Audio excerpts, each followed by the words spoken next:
Bonjour à tous, je suis Miguel de Caillou TV et vous regardez un nouvel épisode de Caillou News, votre émission d'actualité hebdomadaire du monde de l'escalade. Et aujourd'hui encore un épisode un petit peu spécial puisque vous le voyez, je ne suis pas chez moi, je suis dans une petite clairière à proximité du site de Magic Wood en Suisse que vous connaissez sûrement. Une vidéo qui sera un peu plus succincte et je m'excuse d'avance pour la qualité du montage si ça se ressent. On a eu un petit orage cette nuit, je n'ai donc pas beaucoup dormi et je suis toujours activement à la recherche d'un adaptateur pour pouvoir recharger mon PC.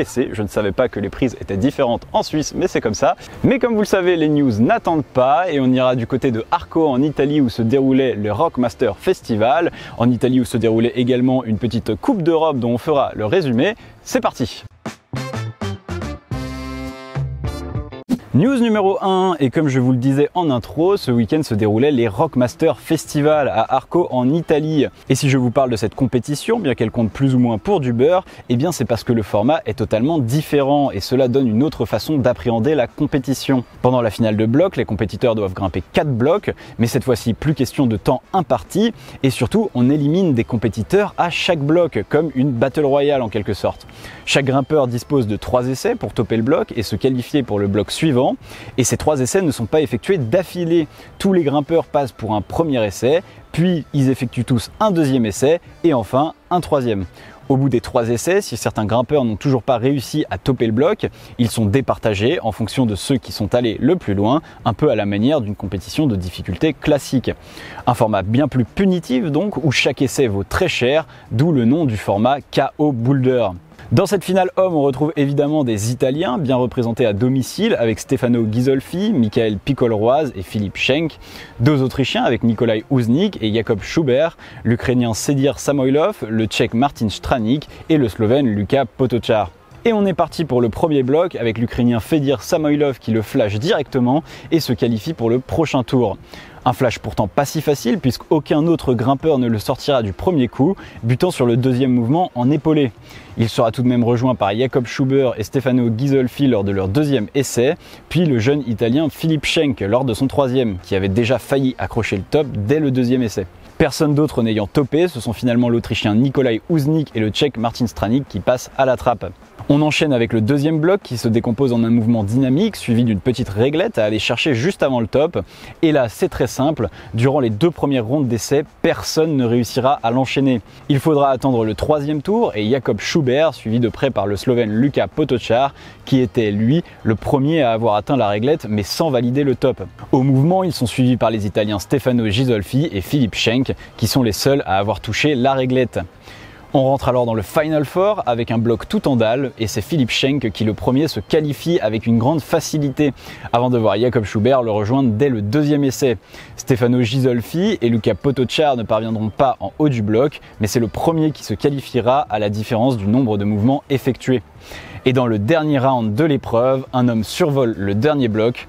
L'Autrichien Jakub Schubert, qu'on a senti au-dessus à peu près toute la compétition, flash le dernier problème proposé. Il sera suivi de Filip Schenk qui prendra la 2e place sur son 2e essai, puis de Stefano Ghisolfi qui ne parviendra pas à enchaîner le dernier tracé. En finale femme, on retrouvait de sacrées têtes d'affiche avec la coréenne Chae-Yoon Seo, l'autrichienne Jessica Pils, les italiennes Laura Rogora et Camilla Moroni, la serbe Staja Gejo ou encore la slovène Vita Lukan. Mais aussi 2 surprises avec l'ukrainienne Yevgenia Kazbekova et la chinoise Yetong Zan. Et on commence avec un bloc tout en force que la plupart des compétitrices passeront dès le premier essai, mais là où la chinoise Yetong Zan l'enchaînera lors de son 2e essai, Staja Gejo et Vita Lukan resteront à quai. Le deuxième bloc sera au contraire un bloc d'équilibre et dès le premier essai, il n'y aura plus qu'une place de disponible après les enchaînements de Yevgenia Kazbekova, Laura Rogora et Chae-Yoon Seo. Les autres finalistes ne réussiront pas à l'enchaîner dans le temps imparti et c'est finalement l'Autrichienne Jessica Pils qui sera repêchée avec le plus de mouvements effectués sur la totalité de ses essais. Le 3e bloc sera plié très rapidement, dès le premier essai même, alors que Kazbekova chute à un mouvement du top, les 3 autres compétitrices l'enchaîneront sans difficulté.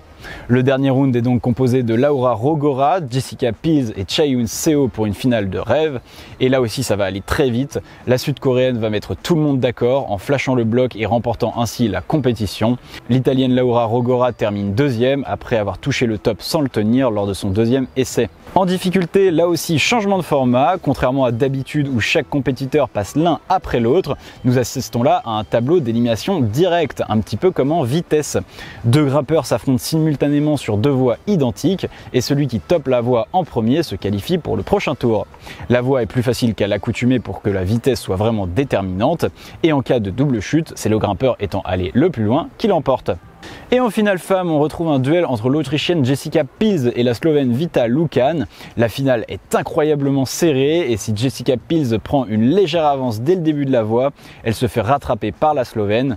Le final se jouera à quelques centièmes, Vita Lukan semblant toucher le haut de la voie en premier, mais c'est finalement Jessica Peels qui prend la première place.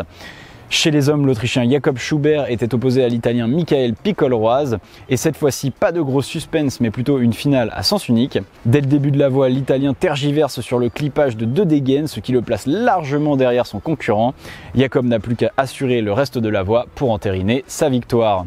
News numéro 2, outre les Rock Masters, se déroulait aussi ce week-end une étape de Coupe d'Europe de vitesse à Mezzo Lombardo en Italie. En finale homme, c'est l'Espagnol Eric Noya Cardona qui l'emporte contre l'Allemand Sebastian Lucchi. Depuis sa troisième place en étape de Coupe du Monde, l'Espagnol est clairement au-dessus de la concurrence en Europe où il signe un chrono de 5,63. Pas mal, mais encore pourtant bien loin des nouveaux standards mondiaux qu'on voit depuis le début de la saison. Chez les femmes, Cocorico, c'est la Française Manon Léon qui remporte la compétition. Oui, une Française qui remporte une compétition internationale de vitesse, ça faisait un petit moment que ce n'était plus arrivé, et même si les cadors de la discipline n'étaient pas présentes, ça fait du bien. Et voilà, c'est tout pour les news, et maintenant on passe au croix de la semaine. Et on commence avec la grosse croix de la semaine, un peu plus discret que l'année dernière en termes de volume. L'Allemand Alex Megos vient de libérer Rastamam Vibration 9B sur le site de Seus en France. La voie est un ancien projet de Chris Sharma que l'Allemand avait déjà essayé l'année dernière, mais c'est simplement après la Coupe du Monde de Chamonix de cette année qu'Alex aura commencé le vrai travail de la voie. Seulement 25 mouvements avec un premier crux dynamique, puis un deuxième à la fin de la voie dans une petite pocket à 3 doigts où l'Allemand sera tombé entre 10 et 15 fois.